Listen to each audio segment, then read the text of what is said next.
extension of the back.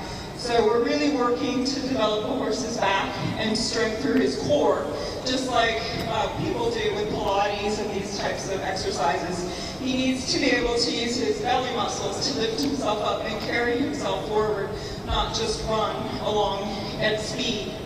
And as he develops more and more collection, he needs to be stronger and stronger behind. It takes years to get to the place where they're finally at Grand Prix and they can do the movements like piaffe and passage, where you see them trot in place, and they do the trot with really animated suspension that makes them look like they're dancing. Excuse me, I'm out of breath. As the horse develops, then you start to bring the pole a little bit higher, but you don't do it by lifting your hands, you do it by bringing the hind legs further underneath the body so that it tips the scale a little bit like, a little bit like a teeter-totter, I guess. The lower the haunches become, the higher the withers become. So it's not an artificial thing that you do by lifting the horse up with your hands. It has to come from the horse's core, from his belly muscles, so that he has to lift himself up from behind. And of course the hindquarters are involved. They have to lower and engage. Does anyone have any questions? I'm so impressed you talk after riding. If I heard what off of you.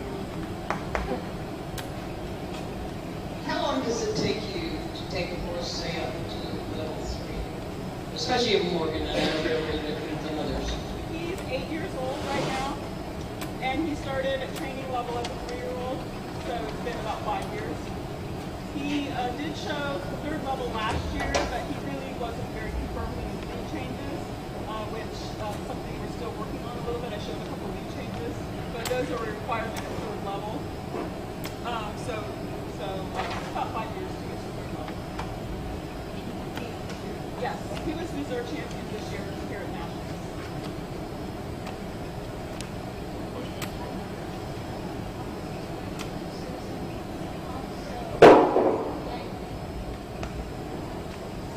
I think that these people should know that I'm a Western, I'm not dressage, but it's important that your Western horse, like she says, at the lower young age, you do start when you first break them and move them on, that they learn to drive and from the rear end. Now nobody gets attacked as she is doing, and I'm certainly not like that, but I never let my horse to rider.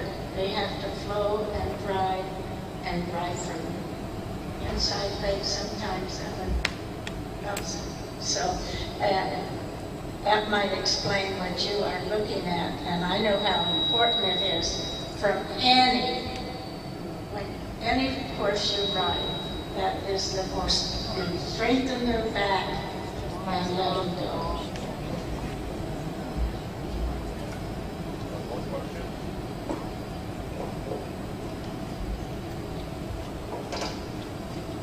Questions on that point?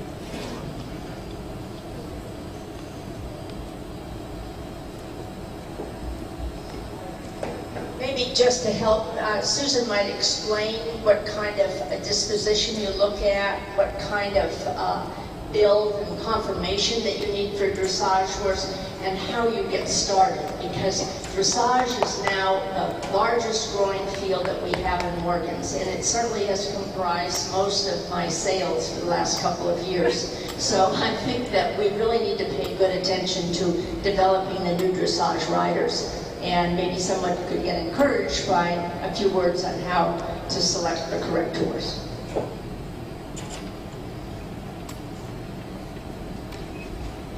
Okay, good question. As far as disposition goes, you need a horse that's very agreeable and rideable, because it requires an enormous amount of work to get to the upper levels, and an enormous amount of energy from the horse to dance around on his hind legs for that long.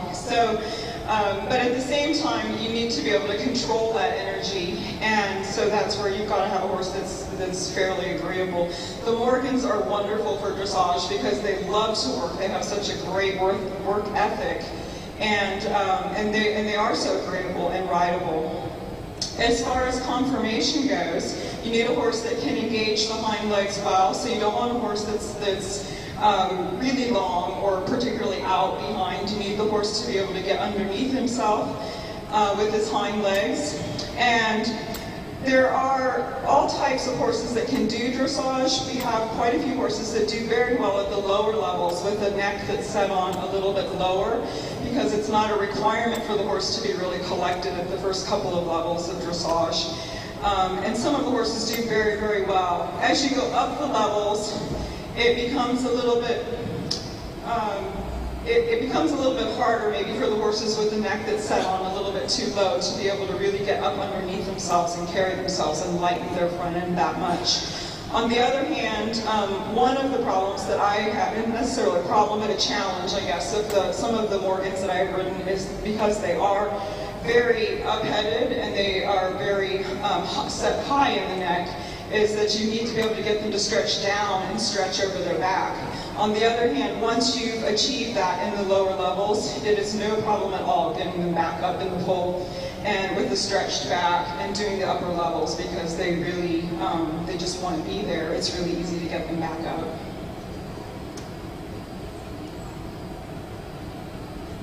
Any other questions? I have another question for you. If I'm watching a group of young horses in a pasture playing, what would I look for in those horses to say, now that's my dressage prospect? You're looking for the freedom of the gaits. So you want a horse that has a really free shoulder and a lot of elasticity. So you saw when I did the medium canter and I came back to the collected canter, their bodies have to be able to work like an accordion. So the suppleness is both longitudinal and lateral. And you can see that in a young horse. Most young horses are pretty agile. They'll run around in the pasture. And some of them will do passage for you and bounce around and do the beat changes. And they can do all of those things as young horses. So what you're also looking for, as I said, the clarity of the gaits is the most important thing in dressage. You need a very clear 3-beat canter and a very clear 4-beat walk.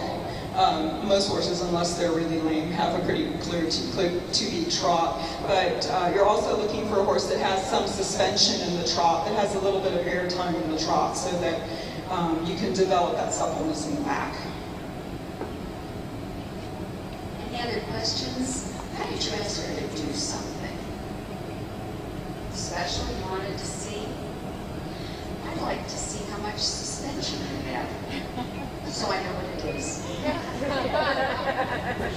Okay, suspension is something that's developed.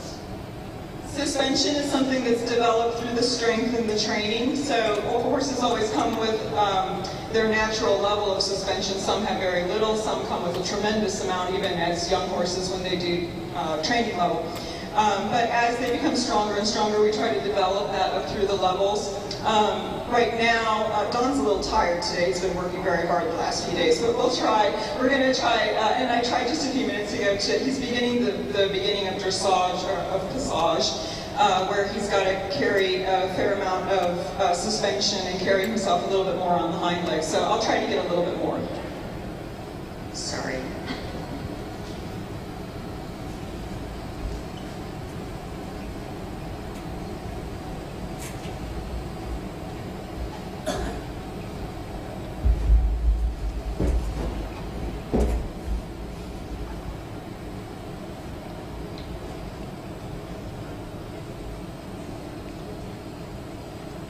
That's beautiful. Thank you. That's great. Do you all ever look out in the pasture and see those young horses playing, and you just turn them out and they flag their tails, and the Morgans go trotting out there, and just, I think we see a lot of suspension out in our pastures, so maybe those are all wonderful dressage prospects. Anybody need to say something or ask Susan a question?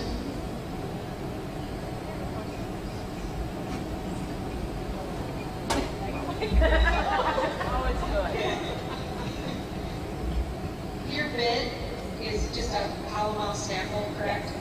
At what point do you use the full bridle?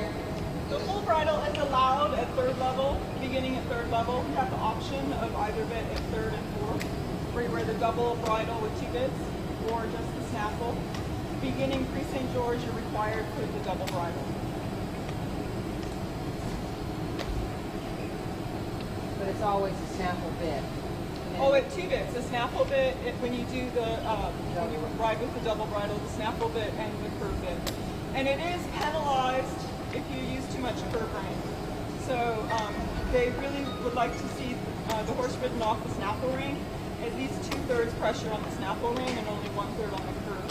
And the dressages are quite skilled, and they know if you're holding that horse together with the curve bit.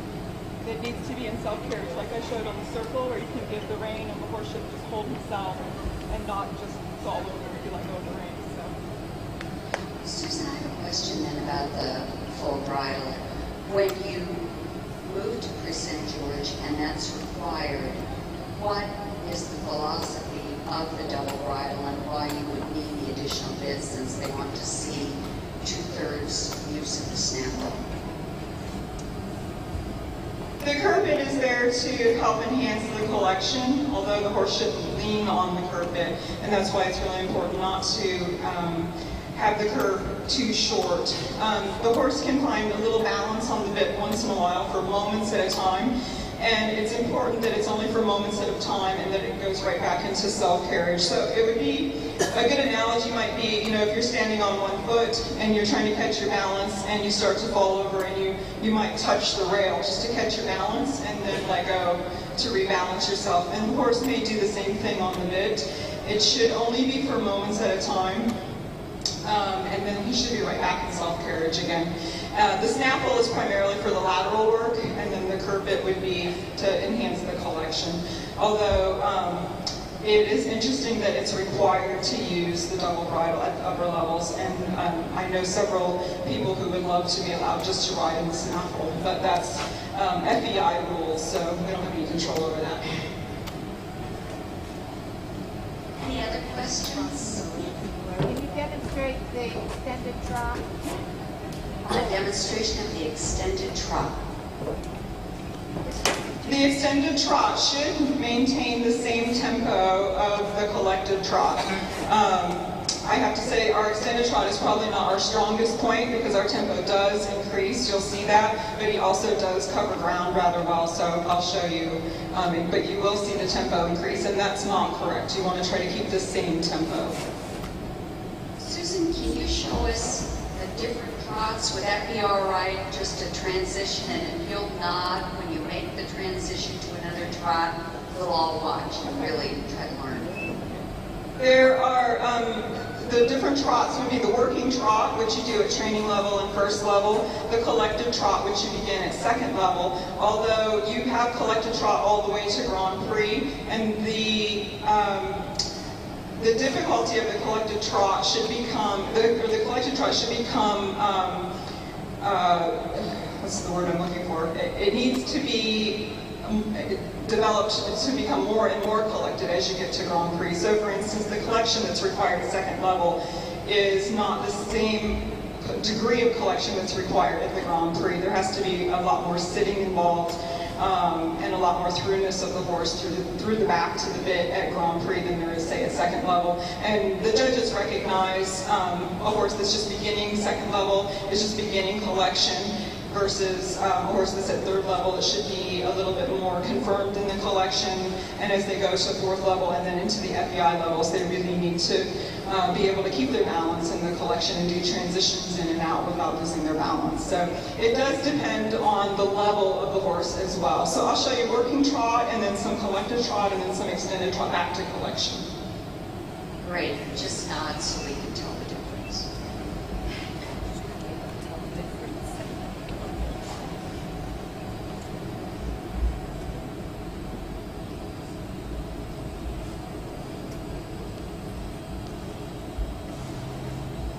So this is your working trot. This is the working trot.